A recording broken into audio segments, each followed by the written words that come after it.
हमर एकर शीर्षक है कविता के हम सब पथिक छी। कथिक अभिमान कथिक गुमान हम सब पथिक छी। जीवन चक्र चलि रहल अछि नित प्रतिदिन अपन वेग सँ बढ़ि रहल अछि। एहि यात्रा के अवधि में आयल बहुतो ठाम प्रथम बाल अवस्था। कनि दिन एहि अवस्था में नीक जकाँ घुलि गेलहुँ, अपन आन बिसरि गेलहुँ। अबै वाला कोनो दुर्गम राह के पार करैत चली जायब, एहन आत्मबल भरि मोन भरि लेलहुँ। हम सब पथिक छी।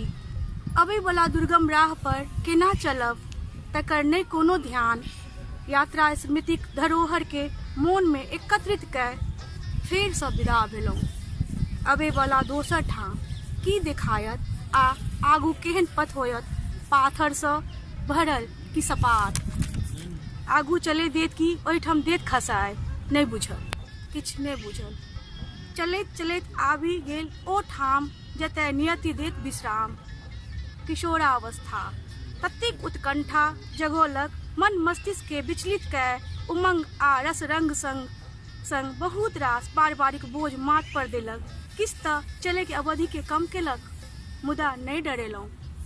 सबटा जिम्मेदारी आ माथ परक भार के कम करैत करैत जीवन चक्र के आबि गेल आर एकटा ठाम। हम सब पथिक छी।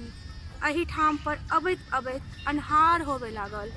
श्वास के वेग बढ़ि गेल, शरीर जीर्ण होवे लागल, आँखि श्वेत आ देह में हाड़ शेष बचि गेल। जी तालू से सटि गेल, शब्द निकलनाइ बंद भ गेल। आब लगैया किछ क्षण शेष बचल अछि। जीवन चक्र के ई दुर्गम यात्रा के विराम दे के अवधि पूर्ण भ रहल अछि। टांग सुन्न सर्द, आँखि से तेज निकलल समाप्त भेल। ई यात्रा समाप्त भेल। हम सब पथिक छी।